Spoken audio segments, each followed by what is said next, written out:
Bueno, muchas gracias, Bea, por esta información muy importante. Faltan 2 minutitos para las 9 de la mañana y es momento de darle la bienvenida al doctor Hugo Barreto, quien será subsecretario del Ministerio de Trabajo y Seguridad Social.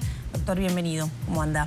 Muy bien, muchas gracias por la invitación. Un gusto recibirlo. Bueno, ¿cómo viene dándose la transición? Ya queda muy poquito tiempo, pero por otra parte se vienen abriendo frentes de conflictividad laboral, despidos, seguro de paro, el tema de los frigoríficos, el tema de, por ejemplo, la situación que se está dando en la industria láctea y otros conflictos que se vienen ahora, digamos, tomando vida, como por ejemplo el de COPSA, ¿no?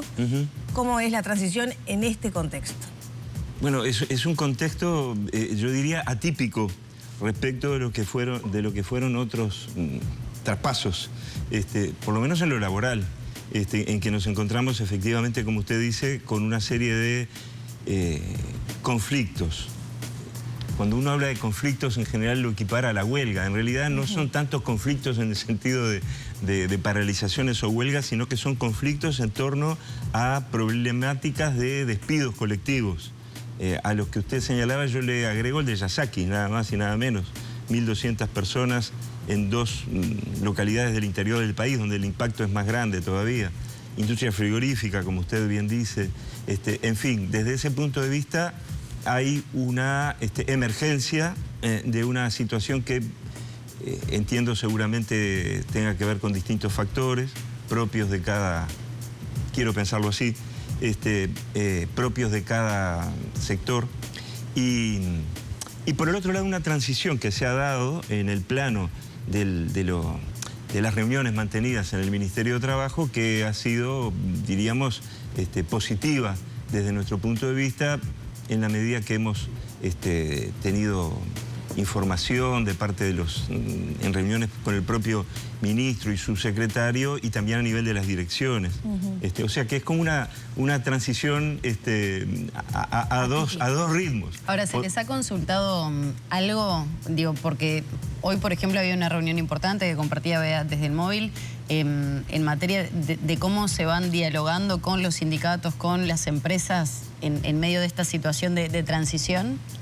Sí, el ministro nos ha informado de cuáles son las interpretaciones y demás que su cartera tiene respecto de algunos de estos conflictos, diríamoslo así, pero también ha ocurrido que en virtud de los problemas conocidos, las propias organizaciones sindicales nos han pedido reunión para plantearnos cuál es el punto de vista de las organizaciones acerca de esas situaciones de pérdida de puestos de trabajo o de envíos al seguro de paro, al subsidio por desempleo.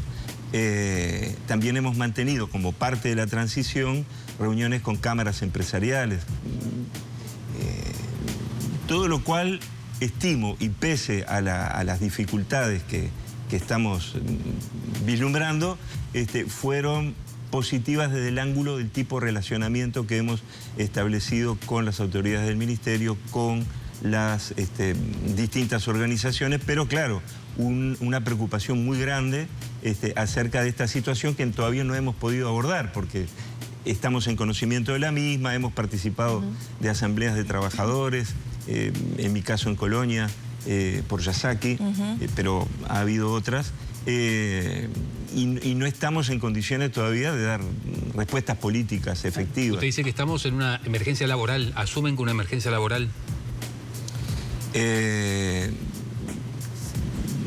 No sé si llamarle emergencia laboral, porque a veces ponerle un calificativo a un fenómeno nos determina mucho, ¿verdad? En todo caso, estamos ante una serie de problemas que merecen nuestra atención desde el punto de vista tanto de la... Porque acá creo que hay que tener como un ojo puesto en la situación concreta de los envíos a seguro de paro en la industria frigorífica, de los convenios colectivos de rebaja salarial en la misma industria posterior al seguro de paro, ¿verdad?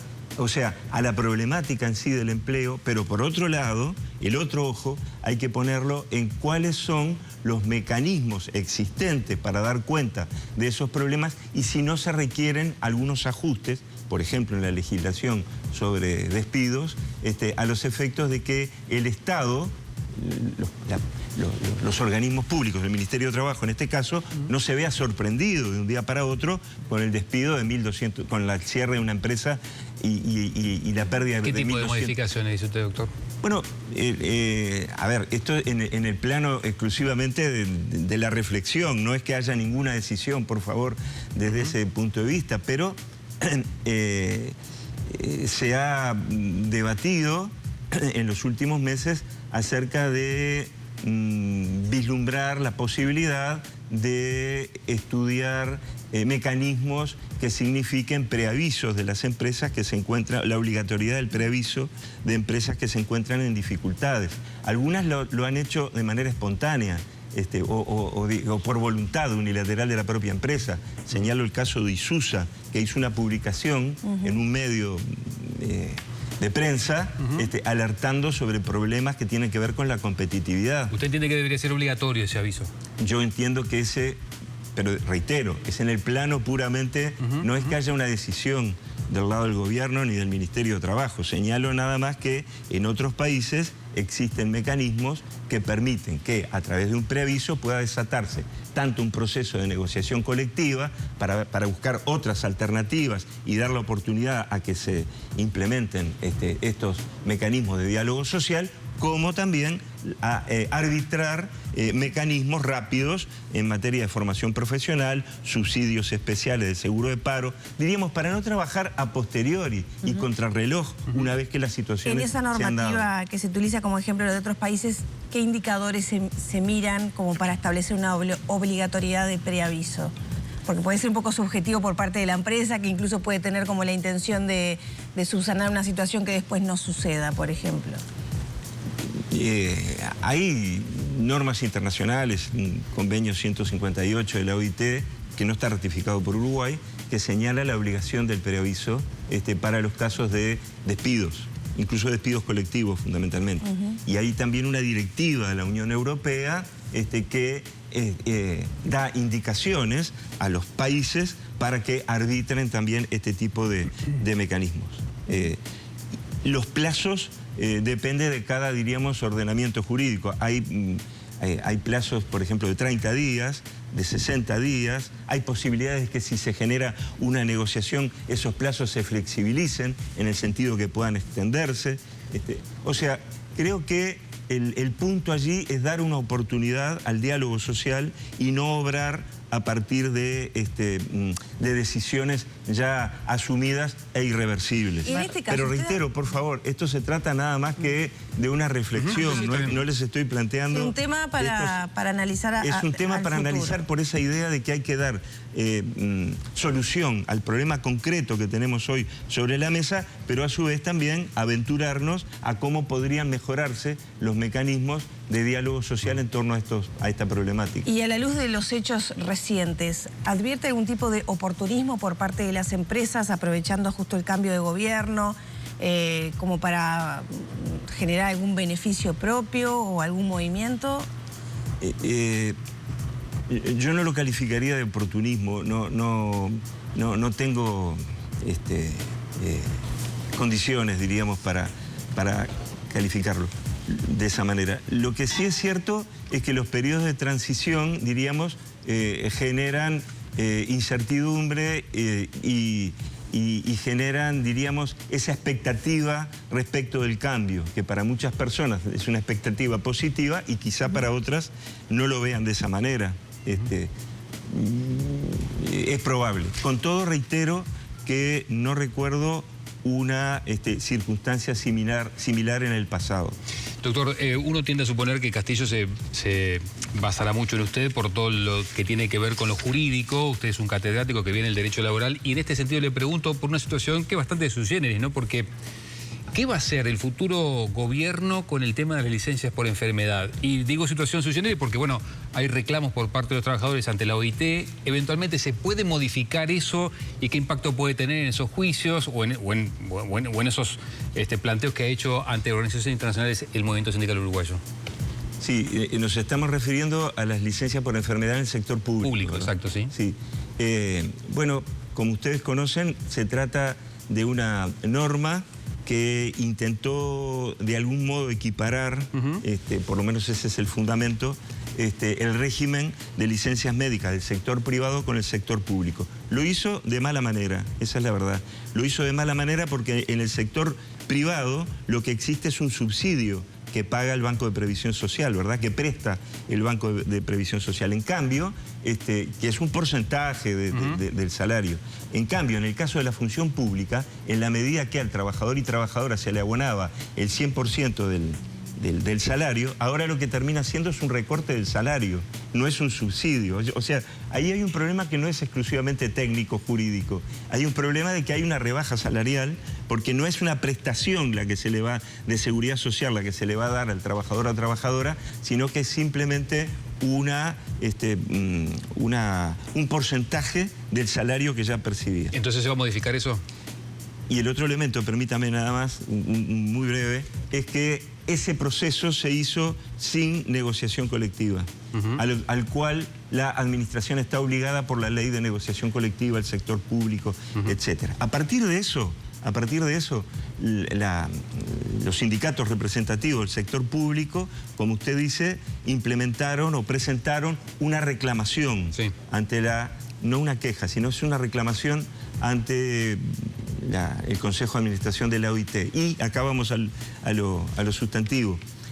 Recibida la reclamación, la OIT lo que hace es implementar un mecanismo bastante reciente, que es promover una conciliación entre las partes, de la cual la OIT no hace parte, pero sí promueve que haya una oportunidad también para la negociación. ¿Y qué se puede resolver ahí entonces? Bueno, exacto, perdón.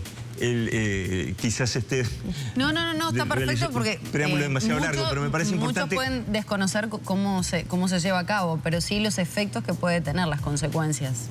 La consecuencia fundamental desde el punto de vista de la queja contra el Uruguay es suspenderla o dejarla sin efecto si se llega a un acuerdo. Esa conciliación que ambas partes han aceptado, o sea, las organizaciones sindicales querellantes, que así se le llama, y el gobierno, todavía no ha tenido lugar. Y por lo tanto... Cuando se tenga lugar va a haber un nuevo gobierno en Uruguay, por tanto, ¿qué va a ser? ¿La postura del nuevo gobierno uruguayo qué va a hacer? ¿Se va a allanar? ¿Va a volver a lo que era antes? No, les confieso que no lo tenemos todavía suficientemente trabajado porque pensábamos que esa conciliación podría haber dado inicio en el actual gobierno, en la medida que esto lleva ya varios meses. Imaginen ustedes que esa propuesta de conciliación la hizo la OIT en junio del año pasado.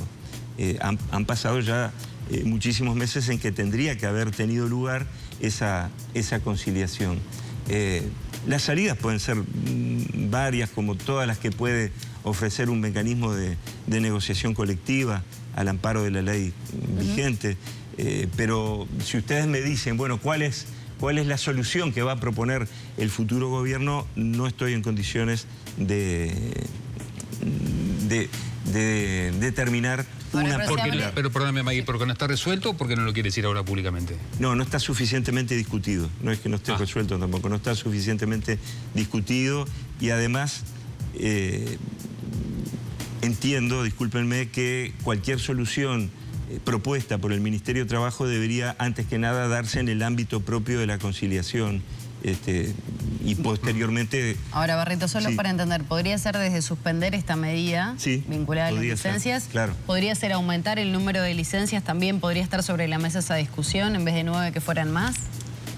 ¿Más días? Más días. Que se tomara en consideración, que no se limitara a esa cantidad. Podría haber muchas soluciones, incluso tener en cuenta, o diríamos hacer un estudio un poco más fino de cuáles son las instancias donde se produce efectivamente un mayor ausentismo por razones de salud y cuáles son las causas. O sea, hay que ir mucho más fino antes que ir a una solución de tipo general. Dolores de espalda, en un tercer lugar se empiezan las cuestiones vinculadas a la salud mental. Exacto. Por eso se lo consulto.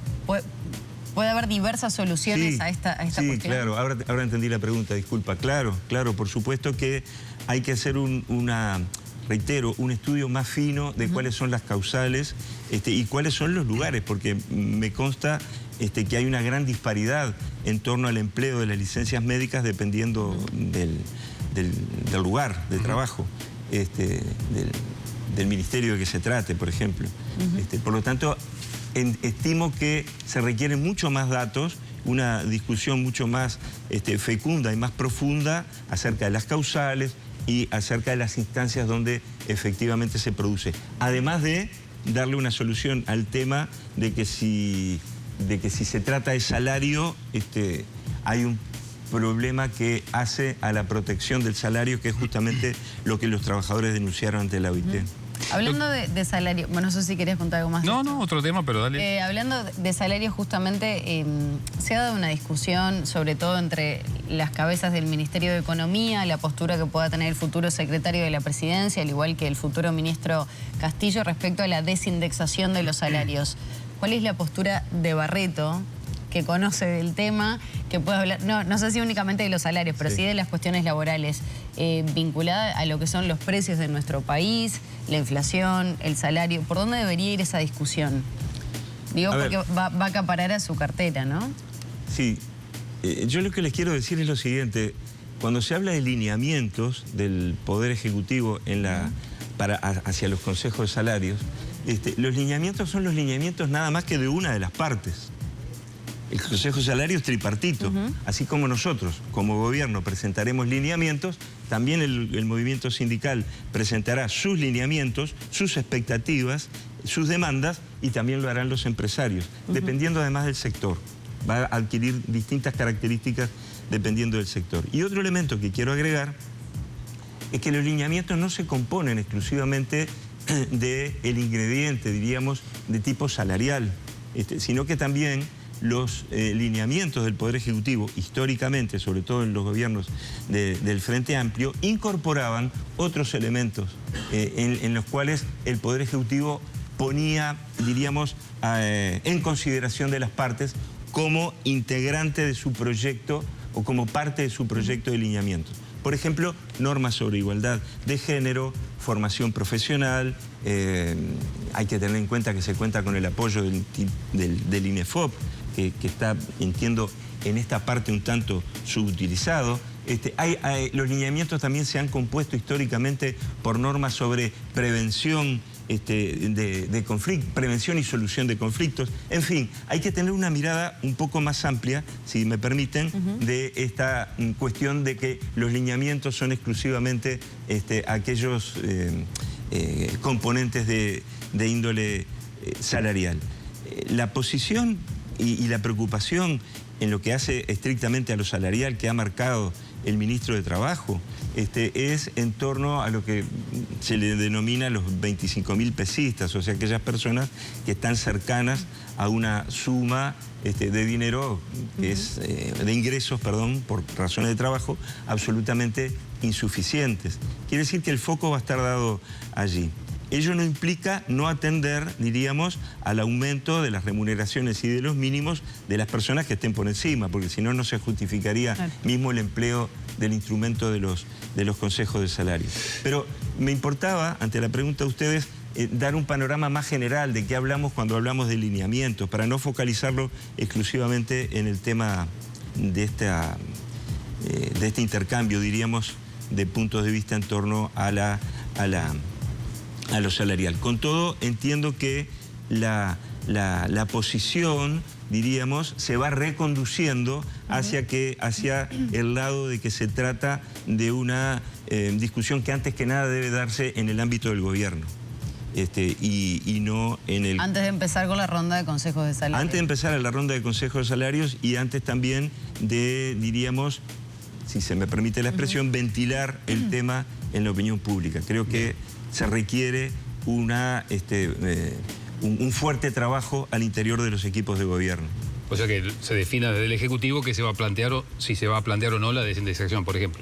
Eso es parte del debate de acuerdo a las posiciones que se han expresado públicamente. Doctor, le hago dos en una. Para el futuro viceministro de Trabajo, ¿la ocupación es una extensión del derecho de huelga? Y la otra que va atada con esto, ¿se va a modificar en algo lo que establece la LUC en torno a la reglamentación de la huelga? Sí a las dos cosas. Sí a las dos cosas. Sí, no tengo cómo decir otra cosa de que lo que yo he enseñado y he escrito durante muchísimos años, y es que la ocupación no es una extensión del derecho de huelga, sino que es una modalidad del ejercicio de la huelga. Porque decir, si me permite, que es una extensión, es como que algo uno lo estira para alcanzar otro extremo de las cosas. Y no, la ocupación es una modalidad del ejercicio del derecho de huelga. Es un debate académico y práctico de enorme magnitud, diríamos, ¿no? Pero desde mi punto de vista, sí que es una modalidad de ejercicio del derecho de huelga. Y el punto que hemos dicho también, no tengo ninguna posibilidad de decir otra cosa, es que fundamentalmente el decreto sobre desocupaciones vigente es un decreto, diríamos, que ni siquiera cumple con la norma de la LUC, de la Ley de Urgente Consideración, de la cual también habíamos sido críticos. Porque la LUC permite, la LUC impone que la ocupación deba respetar el derecho de los no huelguistas, ¿verdad? Sí. Y del personal de la empresa a ingresar al ámbito de la misma. ¿Eso se va a mantener?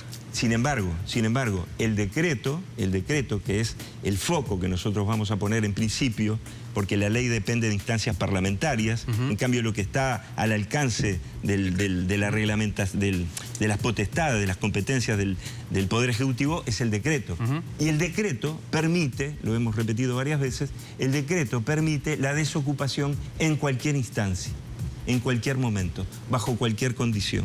Por lo tanto, ese decreto no cumple ni siquiera con una ley que desde nuestro punto de vista ya era criticable como la de la ley. ¿Ese decreto se va a modificar?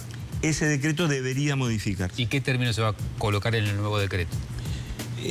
No tenemos todavía una solución en concreto, pero en esto pesa, diríamos, lo que han sido las observaciones de la Organización Internacional del Trabajo a nuestro país, en que no ha cuestionado la ocupación como medida de la huelga, pero sí ha dicho que la ocupación debe contemplar el trabajo de los no huelguistas y el ingreso a la empresa del personal jerárquico. O sea que estimo, no hay una decisión sobre esto, pero estimo que ahí hay un parámetro muy fuerte, que es el señalamiento de la OIT de que la ocupación por sí misma no es ilegítima, pero sí que debe, diríamos... no privar el derecho a los otros del trabajo. Debe contemplar el derecho exactamente de los no huelguistas. O sea, sería un punto medio. Bueno... Entre lo que había y lo que hay ahora. Claro. De repente haya que buscar formas de atar, diríamos, el respeto y la no restricción al derecho de huelga en la modalidad de ocupación, sí, pero con una mirada puesta en lo que ha sido una observación de los órganos técnicos de la OIT a nuestro sistema, tal cual venía vigente antes de las últimas modificaciones. Barreto, ya nos quedan muy poquitos minutos, 2 minutos nada más. Le quería preguntar si usted ve viable que se empiecen a dar pasos para esa consigna que ha puesto el PIT-CNT de reducir la jornada laboral en diferentes modalidades. Por ahí viene el concepto de productividad también atada a esa negociación. ¿Qué perspectivas ve usted para que eso sea viable o no? Yo creo que la discusión en torno a la reducción del tiempo de trabajo, más que la jornada, del tiempo de trabajo, es inevitable. Es absolutamente inevitable. Es una tendencia en casi todos los países. No hablemos ya de los países europeos, que siempre están un poco, muchas veces por lo menos, un poco por delante de estas cuestiones, pero sí incluso en países latinoamericanos, ¿verdad? Como Chile, como Colombia, que han implementado procesos paulatinos de reducción de jornadas laborales, de tiempo de trabajo semanal, que incluso son históricamente menores que el de Uruguay, porque hay que pensar que Uruguay tiene el máximo posible, que son las 48 horas semanales. El máximo posible admitido internacionalmente por la OIT son 48 horas semanales. Y Uruguay se sitúa en esa posición. Por lo tanto, hay todo un campo de discusión a nivel internacional y que, les reitero, es inevitable, me parece, traer a nuestras costas, diríamos, de discutir a través de también mecanismos de diálogo social las mejores formas de procesos de reducción del tiempo de trabajo. ¿Y las partes están maduras como para tener una negociación que pueda ir dando pasos en ese sentido? Hay algunas que ya lo han hecho, ¿no? Entonces, imagínense ustedes cómo eso nos puede servir incluso de parámetro o de lo que se llama de buenas prácticas. Bueno, cómo lo han hecho en la construcción, cómo lo han hecho en algún momento en la industria metalúrgica, cómo lo han hecho en otras, ¿verdad? O sea, ahí tenemos unas buenas prácticas de diálogo social y de resolución. Por lo tanto, si hay, diríamos, sectores en los cuales podemos encontrar alguna resistencia, no dificultades, porque dificultades siempre va a haber, pero sí resistencias a la discusión, me parece que allí tiene que arbitrar el Ministerio de Trabajo, desplegar, diríamos, todos sus mecanismos, todos sus instrumentos para facilitar el diálogo en torno a esa temática. Una que me quedó colgada, doctor, a propósito del tema ocupaciones. ¿Se va a mantener vigente el decreto que establece la prohibición de ocupar oficinas públicas, dependencias públicas? Allí hubo, en el pasado, había dos regímenes distintos. Para las oficinas públicas, como usted dice, y para el ámbito privado. Para el ámbito privado había mayor permisibilidad para las ocupaciones que no en el público. El decreto que yo observaba como ilegal, etcétera, etcétera, tiene la virtud, diríamoslo así, de unificar el sistema. O sea, ahora todos, trabajadores públicos y privados, se regulan, desde mi punto de vista, mal regulados, pero bueno, se regulan por un mismo sistema, que es la posibilidad de la desocupación inmediata. Quiere decir que cualquier modificación que pueda arbitrarse en el decreto, y ni qué hablar si se obtienen mayorías parlamentarias en la ley, debería contemplar ambos sectores. Sí. Barreto, muchas gracias por estos minutos. Gracias a ustedes.